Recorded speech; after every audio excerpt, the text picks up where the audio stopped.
아이고. 요게요, 예전 수능에 나왔어요. 한 10몇 년 전에 수능에 나왔고, 이 작품만 단독으로 나올까 싶긴 한 작품이긴 한데, 기본적으로 말하는 것과 조금 다른 부분이 있어서 또 출제될 가능성은 있어요. 근데 단독으로 출제되기는 어려울 것 같고, 한번 볼게요. 일단은 제가 항상 말씀드리지만 이 원자의 한자는 좀 알아두셨으면 좋겠다 이거예요. 그래서 요 원은 뭐냐면 원한다 라는 거예요. 원하다, 소원한다 뭐 이럴 때 원자고요. 그 다음에 원망할 원자가 있거든요. 요렇게 쓰인 애 있어요. 이렇게 마음 심자. 얘는 원망하다의 원자예요. 그래서 요 원자는 알아두시면 작품에서 좀 알아먹으시기 좀 편합니다. 원이라는 글자는 좀 자주 나와요. 그래서 원망하다인지 아니면 소원을 한다는 건지 이 두 개는 조금 알아두시는 것이 작품을 이해하는 데 도움이 되실 것 같다. 그런 말씀을 드리고요. 이 작품은 여러분들 이거 보시면 알겠지만 뭐 이런 거요. 내 평생 원하는 것은 충효다. 뭐 이제 뻔한 주제겠죠. 이 두 일을 안 하면 금수, 짐승과 다를 바가 무엇이 있겠어? 뭐 이런 표현이고요. 지금 여러분들 이런 부분들은 다 서리법이에요. 짐승과 다를 바가 없다. 이런 강조하기 위해서 동원되는 서리법적인 표현이다. 이렇게 보면 되고요. 자, 그 다음에 뭐 공명이라는 것과 여러분들 입신양명이라는 것과 뭐 벼슬길, 자, 벼슬길, 그 다음에 뭐 자, 벼슬길이라든가, 그 다음에 속세라든가, 이제 이런 것들에 이게 쭉 같은 연관되는 표현이고요. 얘랑 당연히 대비를 이루는 애들은 자연이겠죠. 그래서 이런 것들은 이제 연관성 있게 알아주시면 될 것 같습니다. 얘가 이제 공명이 늦었으니까 과거급제가 늦은 거고요. 자, 그래서 세월이 물 흐르다니 못 이룰 것 같다. 벼슬길은 뭐 이런 내용이고요. 제 사수 보시면은 사수 보시면은 강어에 놀자 있는데 성주를 벌이 있고 뭐 이런 거요. 그래서 여러분들 지금 보시면 자연하고 벼슬 사이에서 갈등하는 마음이 있다 했잖아요. 그러니까 이런 작품은 많진 않아요. 보통은 벼슬하고 자연은 갈등하는 대상이 아니에요. 난 자연 속에서 살 거야. 벼슬, 입신양명, 속세적인 거 그런 거 다 필요 없어. 이렇게 약간 좀 미련을 두지 않는 작품들이 훨씬 많거든요. 그러니까 미련을 두거나 이런 갈등을 보이는 작품들이 상대적으로 작품 수가 적기 때문에 그래도 알아두실 필요는 있겠다. 뭐 이런 생각이 드는 거고요. 마지막에 여러분들 이게 한거 18곡이잖아요. 총 서사적인 거까지 있어서 총 19까지 있는 거예요. 그래서 이제 출하면 뭐 치국택민이니 뭐 이런 얘기들을 하는 거고요. 여기서는 여러분들 보시면 어때요? 속세의 삶보다는 자연과 함께하는 이런 삶을 지금 이제 지향을 하는 게 여러분들 보이는데 일단 빈천 정도는 알아두시면 좋긴 좋아요. 가난할 빈자예요. 뭔가 얕을 천차예요. 그래서 빈천이란 말이 나와도 뭔가 소박한 음식 아니면 소박한 뭐 옷 이런 것처럼 안빈낙도 안분지족 뭐 이렇게 자연 속에서 사는데 소박한 것을 이렇게 추구하는 자세 이런 거 할 때 빈천, 뭐 빈 이런 단어들이 나옵니다. 그래서 저희가 많이 나오는 한자들은 좀 알고 계시면 훨씬 도움이 많이 된다. 뭐 이런 거고요. 그 다음에 여기서 안 나오는 여기서 보면 칠수 내용이 있거든요. 칠수가 사실 갈등하는 부분은 제일 잘 드러나요. 그래서 칠수에서 무슨 내용 나오냐면 말리 그러면서 이 일 말기 어렵다 이런 얘기 하거든요. 이 일 말기 어렵다 라고 얘기를 하는데 이 일이라는 게 여러분들 뭐냐면 벼슬길을 얘기를 하는 겁니다. 벼슬길 생각을 그만두는 것이 어렵다 이렇게 얘기를 하는 칠수에서도 잘 드러난다. 근데 이 벼슬길을 추구하는 자세를 얘가 뭐라고 하냐면 외다라고 얘기해요. 그러니까 외다는 뭐냐면 아시겠지만 그릇되다 잘못되다 라고 본인도 인정은 하긴 합니다. 어찌됐든 자연과 벼슬길을 갈등하는 이런 게 좀 나타나는 게 이 작품의 특징이다. 뭐 이 정도 보시면 될 것 같아요. 그래서 163쪽으로 넘어가시면은 화자의 내적 갈등 나오잖아요. 그래서 뭐 자연과 하나 되어 당연히 이거는 긍정적으로 인식하는 건 대부분의 작품이 그래요. 근데 이 작품은 뭐래요? 벼슬길에 대한 미련도 등장을 한다라는 거죠. 그래서 화자는 끊임없이 자연과 속세의 삶 사이에 갈등하는 장면이 중간중간에 나와서 끊임없이 갈등한다라고 얘기를 하는 거고요. 그러니까 원래는 여기서만 끝나요. 자연과 하나 되는 이 삶에서의 내용으로 끝나거든요. 그래서 이런 애들을 저희가 강호 한정가라고 배웠어요. 강호, 자연 속에서 한가로운 정서를 느끼면서 부르는 노래. 강호 한정은 대부분 여기까지만 나와요. 근데 이제 이 벼슬길에 대한 미련이 나오는 걸 봐서는 일반적인 강호 한정가랑 다르다라는 것을 알 수 있다. 뭐 이런 거고요. 자, 그 다음에 다른 건 좀 읽어보시고 3번 여러분들 보시면은 자, 여기서도 여러분들 보시면 같은 말이에요. 자, 벼슬길에 나아가 유학자로서 도리를 다하는 칠국택민의 삶에 대한 미련을 보이기도 했었다. 뭐 이런 거죠. 근데 어찌됐든 마지막에는 속세에서 부귀영화를 누리는 데 위험이 따른다는 현실적 판단 이런 걸 통해서 안빈낙부의 뜻을 밝히더라 이거죠. 그래서 이런 것까지 같이 알고 계시면 될 것 같고 이 작품은 지금 처음부터 끝까지가 제대로 안 나왔는데 그 뒤에 보시면은 자, 제1수에서 제19수까지 있잖아요. 이런 갈등을 처음에는 보이다가 점차 해소하면서 결론적으로는 자연 속에서의 삶을 선택하는 걸로 끝나기는 합니다. 이게 그 19수까지 있기 때문에 만약에 나온다고 했을 때 어느 연이 나올지 모르니까 전체적인 스토리는 중간에 자연과 벼슬길을 고민을 하지만 막판에는 자연을 선택한다. 뭐 이 정도 보시면 될 것 같습니다. 자, 넘겨서 164쪽을 보시면은 약간 좀 그래도 나름 너무 이상적인 게 아니라 약간 현실적인 고민에 대한 보기가 나오거든요. 그래서 이런 것들을 한번 읽어보시면 좋겠다. 뭐 이런 뜻이, 이런 생각이 있습니다. 나중에 42세면 사실 지금 여러분들 40대랑 또 달라요. 50대 이상의 약간 느낌이긴 한데 나중에 늙음하게 벼슬길을 추천을 받는데 그때는 거절했대요. 그러니까 그런 생각이 반영되어 있다 뭐 이런 거고요. 그래서 요거는 이제 실제 수능은 출제됐던 문제입니다. 자, 훈민가 들어갈게요. 정철 되게 싫어하죠? 공부를 좀 하는 사람들은. 작품을 많이 썼어요. 일단. 자, 요거는 저희가 참고로 하시면 저희가 앞에서 보셨던 주세붕의 오륜가라는 것도 있었어요. 얘랑 거의 비슷해요. 비슷한데 그러니까 전달하고자 하는 뜻은 똑같은데 표현하는 방식이 조금 다르다. 뭐 이렇게 생각하시면 될 것 같아요. 이 정철이 쓴 훈민가는 뭐냐면 주세붕은 이게 약간 위에서 그냥 가르치는 이렇게 살아야 된다 이렇게 하는 거라면 이제 정철은 좀 더 친근하게 좀 백성들의 입장에서 눈높이에서 조금 쓴 작품이다. 그나마 뭐 이런 내용입니다. 자, 보시면은 내용이 그래서 쉬워요. 한자어가 별로 없죠. 그래서 이제 이런 백성들의 눈높이에서 맞춘 작품이다. 뭐 이렇게 보시면 돼요. 어찌됐든 이런 작품들은 다 뭐냐? 제목에서도 알 수 있지만 백성을 가르치는 거죠. 즉 백성들을 교화시키는데 목적이 있는 목적성이 좀 뚜렷한 시다라고 보시면 될 것 같습니다. 근데 주세붕은 이게 지배층의 입장에서 얘기를 했다면 여기서는 여러분들 뭐냐면 여기서 작품 속에서 말하는 화자를 지배층으로 설정하지 않고 일반 백성으로 설정을 했어요.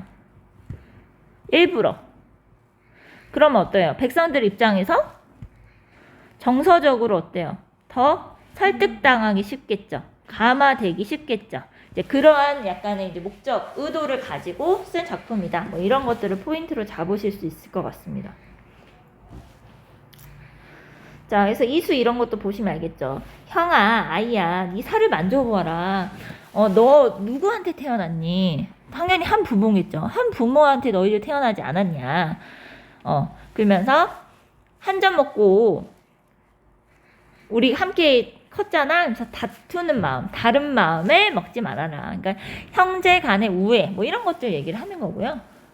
뭐 이것도 뻔하죠. 어버이 살아 계실 때 잘 섬겨보자. 지나간 후에, 돌아가신 후에 애달아하면 무슨 소용이 있겠냐. 뭐 이런 얘기죠. 9개월만 적용 안 됐네요. 그죠? 이것인 것 뿐이다. 이뿐이다. 이런 거면서 뭐 효도를 강조하는 표현. 뭐 여기서는 형제 간의 우애를 강조하는 거. 그 다음에 이제 13수 보시면은 홈이 매면서 내 논 다 맸으면 네 논도 좀 매주자. 상부상조 한번 해보자. 그래서 뭐뭐 해주마, 뭐뭐 사라, 뭐 이런 거 있죠. 그래서 청유형의 어미를 사용을 하더라 이거죠. 그래서 부드럽게 권고한다. 백성들 입장에서 뭔가 친근감을 느끼게끔 만든다. 뭐 이런 것들이죠. 왜 함께 해보자가 되잖아요. 청유형 어말 어미는 명령형과 다르죠. 성격이. 그래서 이런 시나 고전시거나 이런 데서는 어말어미가 주는 효과도 있다라는 거고요. 그 다음에 16수 이고진 저 늙으니 짐프로 나를 주세요 이러면서 나는 젊으니까 돌이라 무겁겠어요? 늙은 것만 해도 서러울 텐데 짐까지 지시면 어떡합니까? 그래서 뭐 노인 공격 뭐 이런 거예요. 그래서 오륜가보다는 훨씬 이제 저희가 읽기가 편한 뭐 이런 것들이죠. 자, 그러면 넘겨서 166쪽이요. 이건 뭐 되게 내용은 괜찮고요. 어렵지 않고요. 얘가 목민관이 있을 때, 관리로 있을 때 백성들을 위해서 지은 노래래요. 그러니까 어쨌든 문학적인 표현 능력이 굉장히 뛰어난 사람인 거는 분명하죠. 그래서 이제 다른 건 읽어보세요. 그래서 향촌 이런 마을을 지키는데 필요한 가장 기본적인 생활윤리에 대한 내용들이 얘기를 한다라는 겁니다. 요거랑 삼강 오륜이라고 얘기하는 윤리, 유교적 윤리, 도덕 뭐 이런 것들을 얘기를 한다 이런 거죠. 그래서 삼강 오륜할 때 이 5가지 여기 앞에 있어요, 얘들아. 효, 그 다음에 우애, 그 다음에 충, 부부간의 이런 예, 그 다음에 친구간의 신이 이렇게 하면 5가지죠. 이런 것들이고요. 그래서 이번에 뭐 보시면 뭐 다른 거는 뭐 보이시고 유교적인 이런 덕목을 실천해서 인간의 이상적인 조화, 평화 이런 것들을 추구했다. 그래서 목적성이 강한 것이다. 이런 거고요. 그 다음에 3번 보시면은 백성을 교화하기 위한 계몽적인 목적을 가진 작품이다. 그래서 당위성을 부여하기 위해서 명령어 어미도 사용했으나 뭐래요? 청유형 어미도 사용했다. 그러니까 원래 명령어 어미를 사용한 교화 작품은 굉장히 많아요. 그런데 이 작품은 뭐래요? 청유형 어미도 사용했다. 이제 이런 게 포인트라는 거죠. 그래서 부드러운 어조, 친근감 이런 것을 이제 얘기했다. 뭐 이러고요. 여기 보셨다시피 여러분들 어때요? 지금 여기서부터는 무슨 말이냐면 청유형했다 명령했다 해서 완급 조절했고요. 백성들이 잘 받아들일 수 있는 내용으로 얘기를 했고 우리말을 주로 사용했고 이런 표현건 뭐냐면 전달 효과를 높였다라는 거죠. 결국에는 표현력이 그래도 뛰어난 작품이다 이거죠. 나름. 그러니까 정철의 작품이 여러분들 저희가 많이 공부하는 이유 중에 하나가 뭐냐면 한자어의 나열보다는 우리말에 그래도 뭔가 우리말의 이런 아름다움이나 묘미를 잘 살린 작가이기 때문에 작품이 많이 연구가 되었다. 이렇게 보셔도 될 것 같습니다. 나머지는 좀 보시면 될 것 같고요. 이게 약간 뻔한 내용이어서 내용 자체는 어렵지 않습니다. 168쪽을 넘어가시면 상충곡이에요. 안 할 거예요. 엄청 많이 했죠? 재미없죠? 자, 172쪽 만문가 볼게요.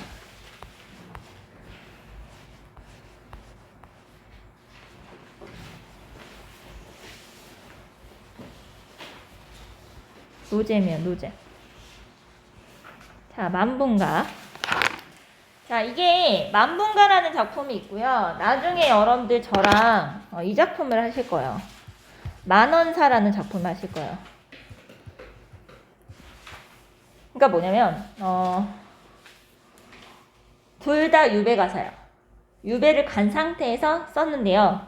만원사는 나중에 보시면 알겠지만 얘는 유배 생활을 하면서 얼마나 자신이 고통스러운지, 얼마나 자기가 분노하는지, 뭐 이런, 그러니까 자신의 힘든 감정을 주로 얘기하는 것이 만원사입니다. 만분가는 약간 조선 초기에 쓰였기 때문에 좀 더 약간 순화됐다라고 보시면 될 것 같아요. 그리고 실제로 만원사는 본인이 잘못해서 유배를 간 경우고요. 만분가 같은 경우는 약간 얘가 억울하게 유배를 간 상황이거든요. 약간 정치적인 당쟁 때문에 얘가 유배를 간 상황이기 때문에 이제 말하고자 하는 성격도 좀 다르죠. 만원사는 나중에 말씀드리겠지만 저 너무 힘들어요. 막 구구절절하게 힘듦을 얘기를 하면서 저 잘못한 거 알아요. 근데 저 제발 좀 풀어주세요. 막 이런 내용이에요. 만분가 볼게요. 만분가는 자, 일단 여러분들 시작하는 거 보시면 어디서 많이 보는 느낌이 좀 드실 거예요. 천상백옥경이라고 나오죠. 자, 천상백옥경이 11호 12개의 그런 누각이 어디냐 이런 얘기를 하는 거죠. 그러니까 여기서 지금 시작한 게 뭐냐면 이거예요. 자, 화자가 귀양 갔어요. 귀양 간 것을 뭐에 비교했냐면 천상계에서 하강한 걸로 비교했어요. 인간계로. 뭐 인간이라고도 하고 뭐 현실이라고도 하고 뭐 이런 말을 쓰는데 하강한 걸로. 근데 이제 이 하강이라는 건 당연히 벌적인 거죠. 그래서 약간 추방적인 성격이 더 강합니다. 벌로 인해서 이제 내려온 거라서. 그래서 자신이 귀양 간 상황을 요런 상황에 비유를 했다. 이렇게 시작을 하더라 이거죠. 그래서 여기서는 임금과 헤어져서 나는 슬프다. 이런 좀 초점이 있어요. 초점 자체가. 자, 이제 요거는 여러분들 이제 보시면 좀 시간이 오래 걸리겠죠. 자, 그 다음에 여러분들 보세요. 자청전, 무슨 전이 나오죠. 이게 여러분들 원래는 뭐냐면 신선이 사는 집이에요. 신선이 사는 집인데, 그냥 여러분들 지금 보면 천상백옥경도 뭐냐? 옥황상제의 궁궐이에요. 옥황상제의 궁궐인데 지금 여기서 얘기하는 것은 실제로는 옥황상제가 아니죠. 뭐냐면 임금님이에요. 자, 그래서 임금님이 사시는 대궐이라든가 임금님이 계시는 곳들을 다 무슨 신선이나 옥황상제나 이런 사람이 사는 곳으로 다 바꿔서 얘기했다라는 겁니다. 이제 미화시를 시킨 거죠. 자, 이런 자청전이 오세군, 그러니까 내가 원래는 임금님과 이런 곳에 있었는데 구름이 깊게 쌓여서 예전에 같이 있던 곳이 가려있대요. 보이지 않는데요. 자, 그리고 나서 구만리라고 나오죠. 여러분들. 요런 거 진짜 많이 나오잖아요. 그쵸. 심리적일 수도 있고, 물리적일 수도 있겠죠. 유배를 왔으니까. 그래서 이런 심리적, 물리적 거리감을 꼭 몇 마리 이런 말을 쓰더라고요. 그래서 강조하는 거죠. 결론적으로는. 임금님과 이렇게 멀리 있다니 막 이런 걸 하죠. 꿈이라도 갈뚱말뚱하여라 이런 표현도 되게 굉장히 많이 씁니다.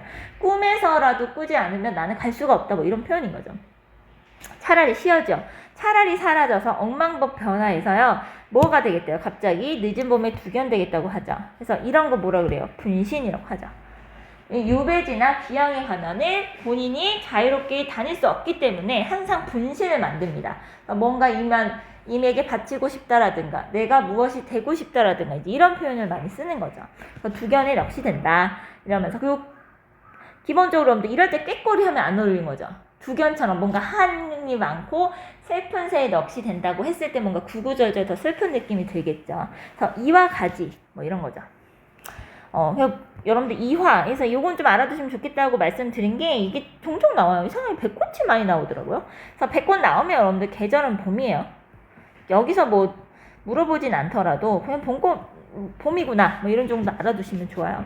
자, 남산 늦은 봄. 여기도 봄 나오긴 하네요. 자, 밤낮을 모르고 무슨 삼청동리라고 애들아 나오는데 이것도 신선이 사는 곳이에요. 그래서 여러분들 우리가 여기에 여러분들 너무 초점을 맞추지 마시고요. 그러니까 이게 지금 저희가 모르는 게 되게 많이 나오잖아요. 자청전 이게 뭐야? 이러실 거 아니에요. 그럼 우리는 포인트를 뭐에 잡으시면 되냐면 천상백옥경을 외우는 건 맞아요. 자, 그래서 뭔가 구름인데 무엇이 가려져 있다. 꿈이라도 갈뚱말뚱한다. 그 다음에 무엇에 넋이 되고 싶다 이러면 얘가 임과 헤어진 상황이군 정도를 이해를 하셔야 된다는 겁니다. 자, 그 다음에 구름 되고 싶다 알죠? 가는 구름 되고 싶다. 그래서 이런 게 다 화자의 분신이다. 자미궁도 여러분 애들 뭐 신선이 사는 곳이에요. 그냥 임금님이 사신 궁궐을 옥황상제의 궁궐로 그냥 묘사하는 겁니다. 그래서 거기 날아올라서 옥황향안전에 지척 정도는 아시는 게 좋겠죠. 가까이 뭐 이런 표현입니다. 지척에 나아 앉아서 흉중에 마음속에 쌓여있는 말씀을 실컷 말씀을 드리고 싶습니다. 이거요. 그러니까 뭐냐면 얘가 지금 시를 쓴 창작의 동기는 요거예요. 제가요 유배 귀양을 억울하게 갔거든요. 아니 이 임금님을 바라보지는 못하고 그래도 저의 마음에 가슴속에 쌓인 말이 너무나도 많아서 그 말씀을 실컷 아뢰고 싶어서 이제 이 글을 씁니다. 뭐 이렇게 시작을 하는 거죠. 요게 서사예요, 서사. 자, 볼게요. 자, 어와 이런 거 이제 감탄사인데요. 자, 이 내 몸이 뭐 천지간에 늦어나니 황하수와 말다 만난 초계의 후신가. 여러분들 자 이제 이런 부분만 봅시다. 자, 초계. 그 다음에 여러분들 보시면은 가태부의 넋이런가 이렇게 있어요. 그럼 얘들아 뭐냐면 후신인가 넋이런가 이렇게 돼 있잖아요. 지금 대꾸를 이루죠. 그러면 뭔가 나는 얘 같다고 얘기를 하고 싶은 건데 이제 저희가 배우는 입장이니까 그냥 말씀을 드릴게요. 억울하게 기양을 떠난 사람이에요.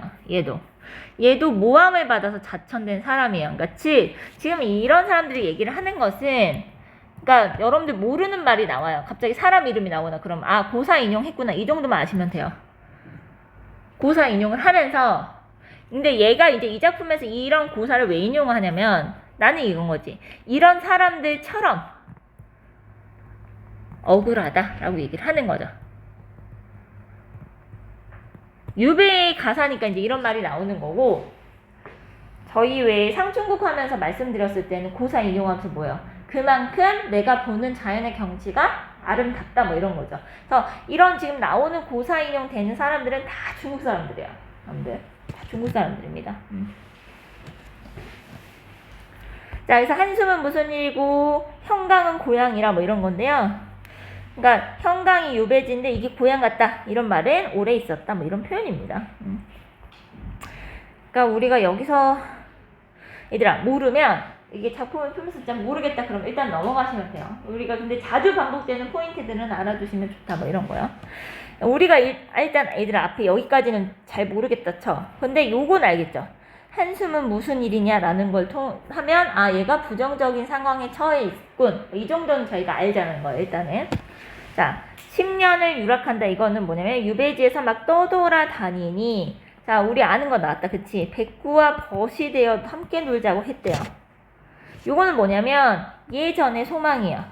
과거 소망. 얘 지금 유발 같잖아요. 그러니까 옛날에 이렇게 자연과 더불어 살고 싶었는데 난 지금 유배 왔다 이런 말입니다. 자, 님을 만나. 여러분들 그냥 님이라고 나오면요. 님이든 임이든 이렇게 나오면 그냥 임금이라고 생각하시면 됩니다. 거의. 뭐지? 창작한 사람이 기녀거나 아니면 작자미상이거나 그런 경우 아니면 거의 임은 임금인 경우가 많습니다. 그래서 임금님을 만나서 무슨 성, 막 무슨 당, 꾸미조차 향기롭다 뭐 이런 거요. 자, 오색실 이음적은 그러니까 뭐냐면 자기가 유배지에 있으면서 내 처지가 한숨이 나고 맞아 옛날에 자연과 함께 놀고 싶었는데 뭐 그런 생각도 들고 그러고 나서 임을 생각을 했더니 꿈을 꿔도 향기로울 것 같대요. 그러면서 이제 자 얘가 또 이제 이런 일을 하는 거예요. 실로 님의 옷을 만든대요. 자 그럼 이런 거 뭐라고요? 얘들아? 사랑하는 임의 옷을 만들었어. 그러면 뭐야? 우리 했었잖아. 성민공인, 삼인공인 그거 할 때 임에게 보내는 정성과 사랑. 정성과 사랑이에요. 근데 임금님을 생각하면 뭐까지 가느냐? 충까지 가는 거죠. 충정이라고 해도 통하는 개념인 거죠. 저희 그 했던 그거 뭡니까?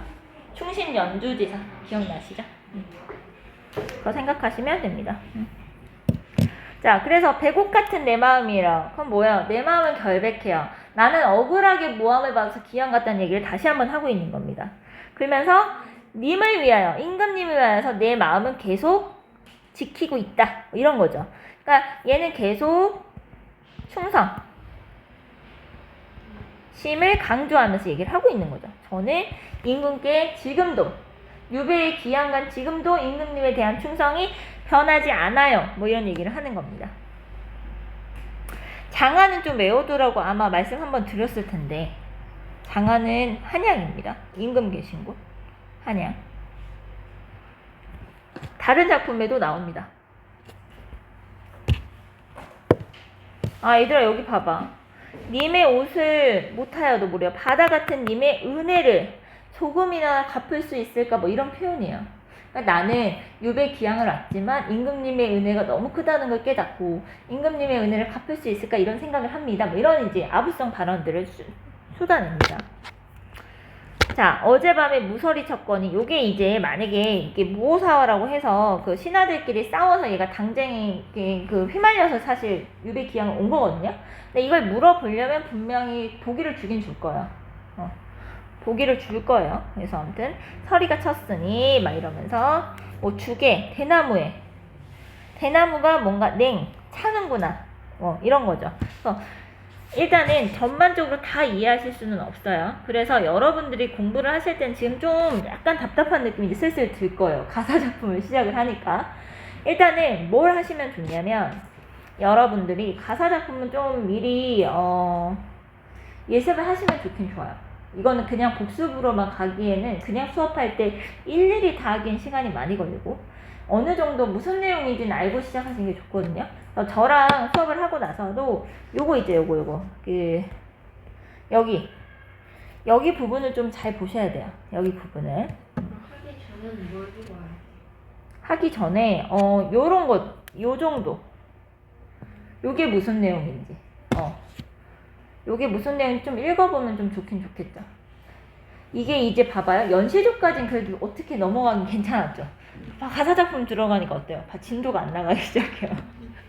지금 근데 이것도 저희가 정규 수업 생각하고 하면은 엄청 지금 빠르게 나가는 거잖아요, 사실. 그래서 가사로 들어가시면 모든 걸 다 이해하려고 하실 필요는 없다. 왜냐면 저희가 지금 이거를 내신 수업 대비용으로 하는 것도 아니잖아요. 그래서 모든 걸 다 이해하려고 하실 필요는 없고 반복적으로 나타나는 거, 이거는 좀 알아두셨으면 좋겠다. 이런 거 위주로 보시라는 겁니다. 모든 작품을 저희가 다 볼 수는 없어요. 자, 그래서 좀 반복되는 것들이 있죠. 그래서 이런 것들은 좀 보자 이러고요. 유란, 난초구나 뭐 이런 거요. 난초구나. 난초를 꺾어쥐어서 인겨신제를 바라봤다. 왜냐면 난초 이런 것도 뭐예요? 이게 좀 약간 사분자라고 해서 뭔가 충성이라든가 뭐 선비의 약간 고결한 정신 이런 거를 상징하는 애잖아요. 그러니까 굳이 난초를 꺾어쥐고 님이 계신 데를 본다 막 이런 식의 표현들을 쓴다 뭐 이렇게 이해하시는 게 좋습니다. 근데 약수는 얘들아 좀 외웁시다. 약수는 도저히 건널 수 없는 전설의 그냥 강인데요. 근데 약수라는 애는 여러분들 시적 화자의 어떤 처한 그냥 상황의 장애물이라고 생각하시면 돼요. 그때 달라요. 장애물.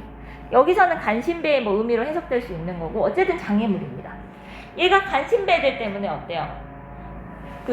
사랑하는 임금과 만나지 못하고 지금 유배를 왔잖아요. 그래서 장애물 정도로만 외우세요. 요거는 외우셔야 돼요. 요 구름도 보세요. 구름길이 머흘다, 험하다 라는 표현이죠. 그래서 약수랑 특히 구름도 되게 많이 나오죠. 그래서 이런 애들은 지금 그냥 장애물이다. 요 정도는 알자. 이거죠. 해를 가릴 수 있는 유일한 대상이 구름이어서 많이 쓰이고요. 약수도 종종 쓰여요. 구름만큼의 빈도수는 아닌데 좀 종종 쓰인다. 그래서 약수까지는 좀 알아두시면 좋겠다라는 거죠. 자, 넘길게요. 173쪽. 시간이 너무 많이 걸려. 어떻게 하면 좋지? 근데 이걸 미친 듯이 빨리 할 수도 없어. 자, 볼게요. 유배 생활을 운명으로 여기고 체념하는 장면이 나옵니다. 뭐 어차피 고전 산문이든 고전 시가든 간에 이때 당시에 약간 세계관이 뭔가 적극적으로 운명을 개척하고 뭔가 변화시키는 건 별로 없다 그랬었잖아요. 여기서도 뭔가 운명론적 이런 세계관 이런 것들 좀 등장하죠. 이 몸이 녹아져서 그러니까 이 몸이 죽어도 옥황상제의 처분이라는 거죠. 그러니까 이런 장면들이 유배 생활을 다 운명으로 여기고 하고 있다. 이런 표현이고요.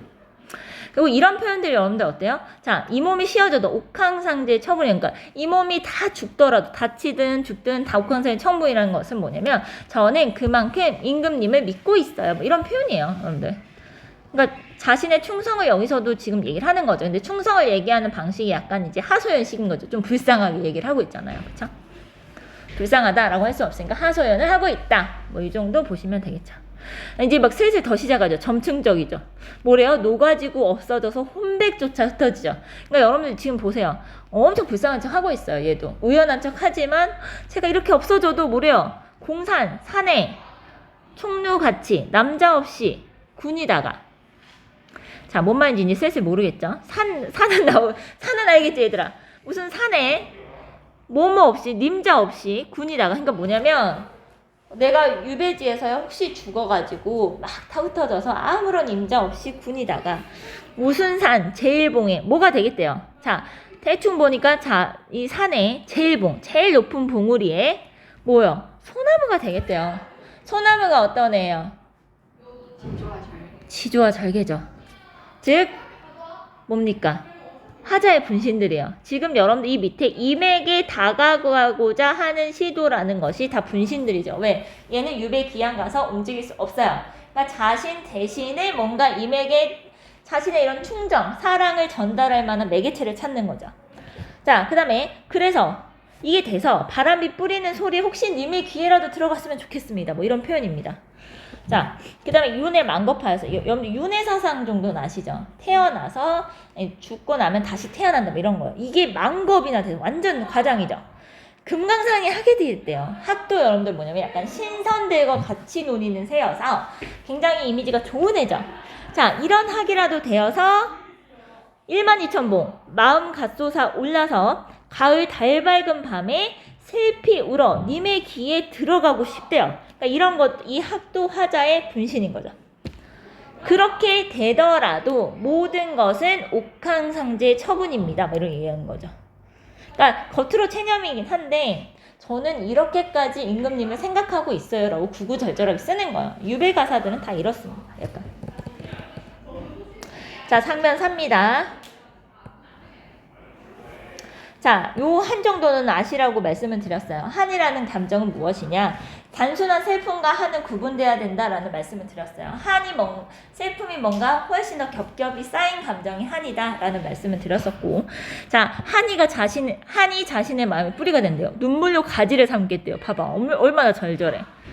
그쵸? 임금님의 창 밖에요. 외나무, 매화가 되겠대요. 자, 매화, 뻔한 애들 나오죠. 자, 지조와 절개. 좀 쉬워졌죠? 자, 그것도 어때요? 굳이 눈 중에 혼자 피어있대요. 고고한 절개를 얘기하고 싶은 거죠. 나는 그냥 절개가 아니야. 고고한 절개야. 혼자 외로이 높기 솟아있는 막 이런 것들이죠. 사실 이 위에 여러분들 이것도 마찬가지잖아요. 산의 제일봉, 제1봉 이런 건 제일 높은 봉우리에 소나무가 되겠다. 약간 이런 식으로 많이 쓰거든요. 자, 그래서 자 이렇게 하고 싶다 이런 거고요. 월중소용. 그래서 매화 요것도 여러분들 이거 분신이야.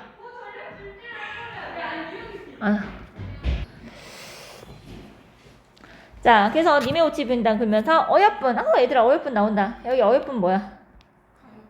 가엾은 내 얼굴. 자기 얼굴 보고 가엾대요. 자, 가엾은 내 얼굴. 너로다 하고 반기실까 뭐 이런 거예요. 그러니까 매화나 이런 것들을 받쳐서 님의 옷에 잠깐 비쳤어. 이게 월중소형의 애들아 뭐냐면 이 영이 그림자예요. 언뜻 비치는 그림자가 그 님의 옷에 비치는 거야. 그러면서 나를 혹시 생각해 주실까 뭐 이런 겁니다.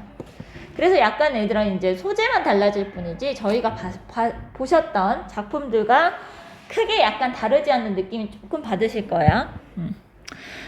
자, 동풍이 정이 있어서 제가 암양도 매화랑 연결되는 개념이라고 말씀드렸죠. 그래서 그윽한 향기 이런 걸 불어올려서 고결한 인의 이 마음 막 이런 아예 이제 고결하고도 얘기를 하죠. 그래서 인의 마음 중림에 붙이고 싶다. 다 다른 데 붙여도 되는데 대나무 숲에 붙이고 싶대요. 이것도 지조와 절개. 다 지금 지조와 절개에 관련되는 소재들을 온갖 쏟아부어서 지금 얘기하고 있죠. 자, 그 다음에 쟤도 왜 저렇게 떠들어. 자, 낙대는 낚싯대입니다. 낚싯대 빗게 들고 빈 배를 혼자 띄어서 자, 백구 건네 저어 무슨 건대궁에 가고 싶다니까 무슨 궁에 가고 싶은 것보다 하고 넘어가세요. 이거는. 자, 그 다음에 그려도 한 마음은 미걸에 달려 있어. 얘들아 이게 걸이 대궐이거든요. 자, 대궐. 자, 내 묻은 누역 속에 님량한 자 이런 건 얘들아 모른다고 쳐. 님량한 꿈을 꾸었다. 이 정도는 아시겠죠? 키워드로 여러분들 대충 체크하고 넘어가셔야 돼요. 모든 걸 다 하려고 하시면은 너무 힘들어요. 그래서 님량한 꿈을 꾸고 싶은가 보다. 뭐 이 정도 보실 수는 있겠죠. 자, 그 다음에 1편 장안을 일하에 바라보고. 자, 장안이 한양이라고 했어요. 그럼 한양이라면 임금이 계신 곳이죠. 그러니까 임금이 계신 곳을 바라보나 보다. 이 정도는 되시죠. 왜오? 자, 왜다가 그릇되다 그랬죠. 그릇되고 옳게 여기고 이 모든 것은 이 몸의 탓인 것 같다. 그러니까 이게 여러분들 보시면은 그 유배가사든 이게 자연 속에서 즐기는 거든 내가 자연을 즐기는 것도 임금님의 은혜. 그 다음에 내가 유배를 간 거는 내 탓. 약간 이런 식으로 많이 써요. 임금님을 원망하는 건 별로 없어요. 자, 그래서 자, 이 몸의 탓인가? 여기 있는 것은? 막 이러면서 자,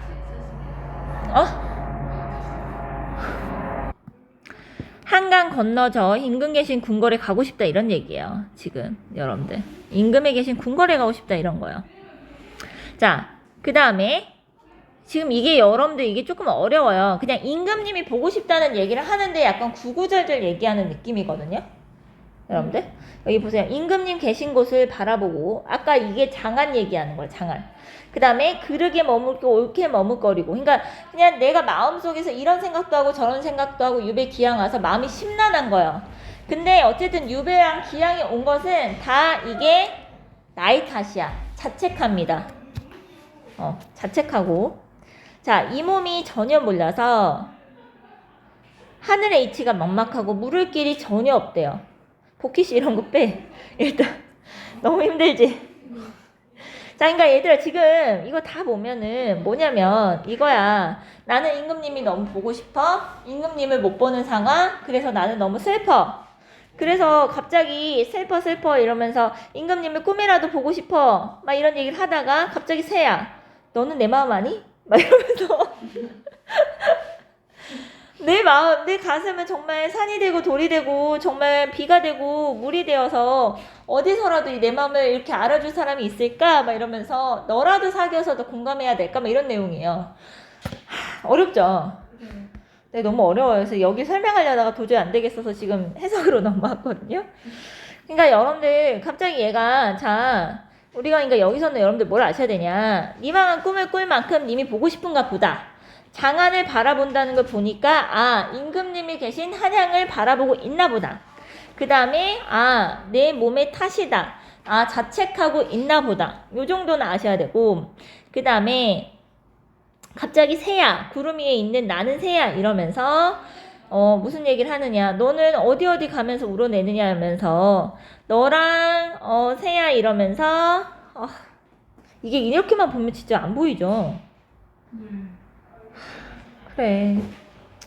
일단 임금님 매우 보고 싶다. 이 정도만 봅시다. 근데 여러분 여기 보세요.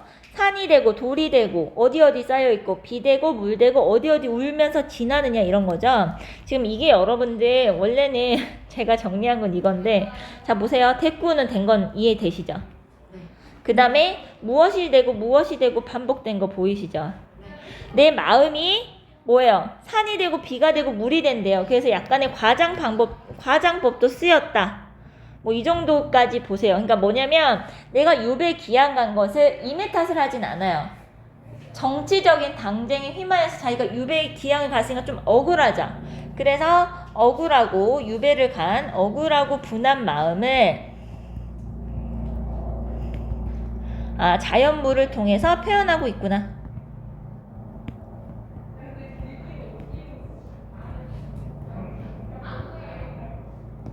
그러니까 거의 여러분들 화자의 정서는 자연물에 빗대서 거의 표현한다고 보시면 돼요. 그래서 자연물을 통해 형상화하고 있구나. 일단 이렇게만 보십시다. 이게 만분가가 좀 어려워요. 다른 작품에 비해서. 그래서 정철의 작품이 쉬워요. 그래서 많이 나와요. 정철이. 이런 작품을 만약에 내면 애들하고 어떻게 되겠어? 주석이 좀 많이 붙겠죠. 주석이 좀 붙긴 붙을 거예요. 좀 어렵습니다. 자, 그러면 자 볼게요. 자, 충신 연주지사는 저희가 저번에도 말씀드렸던 개념이고요. 설명은 안 드릴 거고 어찌됐든 만분가라는 것은 여기 읽어보세요. 충진 연주지사에 대한 건 뭐 있죠? 임금에 대한 신하의 충정을 남녀간의 사랑에 빗대어 표현한 작품. 이건 이제 저희가 많이 설명을 드렸고 요게 조선시대 최초의 유배가사라고 불립니다. 자, 초계가 가태부라는 애가 나왔었는데 요거는 뭐냐? 억울하게 유배를 당한 자신의 원통함을 호소하고 있다. 뭐 이겁니다. 그래서 요게 여러분들 문제가 되려면 보기로 줄 거예요. 배경 지식을. 그래서 배경 지식을 주고 여기에 대해서 물어볼 것이다. 그러니까 알아는 줍시다. 뭐 이런 거죠. 그 다음에 여성화자, 남성화자는 했을 땐 사실 충신 연주지사랑 관련된 말이긴 해요. 그래서 왜 여성화자의 목소리를 빌려서 얘기했냐? 왜 훨씬 더 절실하게 전달할 수 있으니까 뭐 이런 건 저희가 많이 했었죠. 그런데 이 작품은 여러분들 여성화자의 말만 있는 건 아니고 남성화자의 목소리도 있더라 이거죠. 그 부분은 어디서 나오냐? 유배를 당해서 생긴 현실 정치에 대한 불만, 절망감 이런 걸 표현할 때는 신하로서의 남성의 목소리도 같이 나온다라고 평가를 한대요. 이것도 물어보려면 보기로 배경 지식을 주긴 줄 거예요. 주고 나서 어느 부분이 여성 목소리로 감정을 절절하게 표현을 하다가도 그 다음에 남성의 목소리로 현실적인 불만을 표출한다. 이런 식으로 비교하는 것이 문제가 만약에 출제된다면 이렇게 나오겠죠. 자, 그 다음에 4번 옥황상제가 등장하는 까닭. 요거는 좀 잘 읽어보세요. 다른 작품에도 많이 쓰입니다. 옥황상제는 천상의 절대자잖아요. 그래서 임금님을 옥황상제에 비교하는 경우가 굉장히 많다. 뭐 이런 거죠. 그래서 여기는 좀 보시면 될 것 같습니다. 쟤들 왜 저러지?